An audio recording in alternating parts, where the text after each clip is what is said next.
It is finally here, the gameplay reveal for Halo Infinite. I'm going to give my honest thoughts about it in this video, and a lot of people seem to be in between about it, either loving it or hating it. So I'm going to give my honest thoughts, and if you guys haven't already, make sure to hit the subscribe button down below and hit the bell icon, for it'll notify you whenever I have a new upload that is released. So without further ado, let's get into it. So first off, all we got to see was actually a gameplay demo. We got to see the demo of the game. You guys have to remember that this is a demo.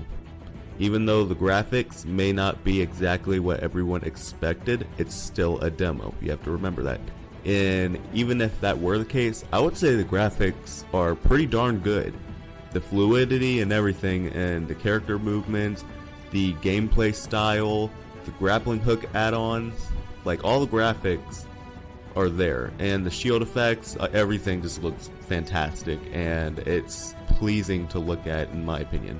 And if it isn't to you and you think it looks a little bit underwhelming, do remember this is a demo, so calm your butts down and take into consideration that we still have several more months until this game actually fully releases. This is just a demo. So now that I have that out of the way, let's just get into my thoughts about the overall game reveal.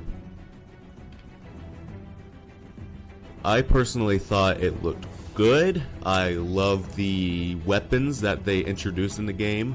We have some newer weapons, and 343 definitely said that they're going to design some newer weapons that look like they could belong in the Halo universe, and they most certainly do just that. The game has some really good, interesting weapons that they added on. One of them called the Ravager, which is like an automatic brute weapon, but it overheats, which is very Halo, and it looks like something a brute would wield in old school Halo. They also have something called the, what was it, the Pulse Carbine? Yeah, it was the Pulse Carbine. That one also was a very interesting add-on. It's an automatic carbine. And we also have our first look at the pistol as well, which is exactly that. It looks like the Halo 2 pistol, but just with more of a modern edge to it, and I am absolutely fine with it. It looks really, really good and sleek, and I love the sound effects it makes once it fires. Now, let's talk about the Banished. Now, the Banished is a very interesting enemy to have in this game as the main enemy, and they definitely show what their enemy types are going to be like. So it looks like the elites are going to be teaming up with the brutes. I'm not sure exactly why. This looks like it may be a slight reboot from Halo 5, which was obviously not 343's best Halo. I speak for all the fans when I say that. It definitely does look like they're doing a slight reboot to that.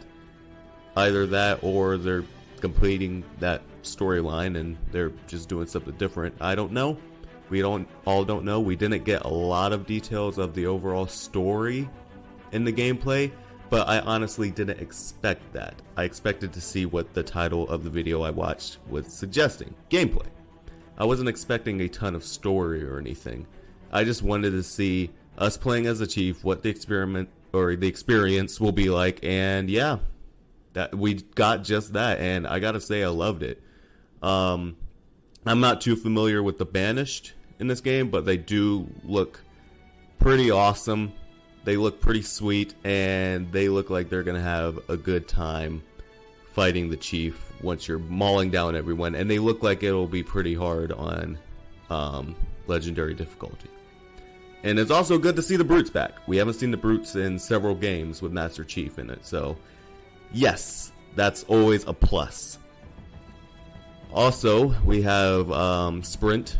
Sprint is back in the game, and I'm absolutely fine with it, because I'm going to be quite honest, I'm not a fan of enhanced mobility, but I actually do like Sprint, because it definitely does give you that sense of speed, except I don't like the armor abilities that they had in the last one, where it was more like, you know, thruster packs and all that. All that stuff just felt very unnecessary, but we're not getting that in this game. We're also getting pickup items, like in Halo 3, or what was it? It was like little gadgets you could use. We're getting that in this game. You can pick them up and use them, which is awesome, and it works for the open world environment that they have in this game, because this game is open world, baby. The first open world Halo game. It's going to be awesome. I can't wait to explore this ring. It's going to be a lot of fun. And it's great to be back in the shoes of the Chief, because one complaint that we had in Halo 5 was you got to play as Agent Locke a lot, and nobody really liked him. We all wanted to play as the Chief, so we're getting to play as the Chief again. And last but not least, we have a grappling hook. Now, this could have easily have been bad, and we could have gotten a third-person animation whenever he uses it, but no, it's all staying first person, and the grappling hook looks sweet. You can pick up fusion coils and everything with it, and you can grapple enemy types, so it's gonna be fun, and I am looking forward to this game. Remember, it's not the finished product, it's just, you know, a beta, a demo. So personally, I think it looks great. Obviously the graphics do look a little bit too cartoony, but obviously I don't have a problem with that, and I can't really complain considering 343 is giving us what we want and more. We complain about what we want to see corrected in Halo, and they correct it, and then we start complaining about it. But that lets you know that not everybody's going to be satisfied. So it's like, what do fans actually want? They gave us what we want in this gameplay. So that's what I'm saying. So honestly, I think it's going to be fine. It's going to be a great game, and we're all going to have a good time playing it. So that's my honest thoughts on Halo Infinite. I loved it more than hated it. Some things I'm a bit iffy about in terms of the graphics, but other than that, it looks fun. And I can't wait to play it. We're going to get our first look at multiplayer sometime soon, so I'll make a video on that. And if you guys haven't already, check out my last video. That was My Hero Academia Season 1 review. Check that out. Link in the description, or I'll put a link in the end screen. I haven't really decided, but you'll see it. And if you guys liked the video, make sure to subscribe today to join the Isaiahization.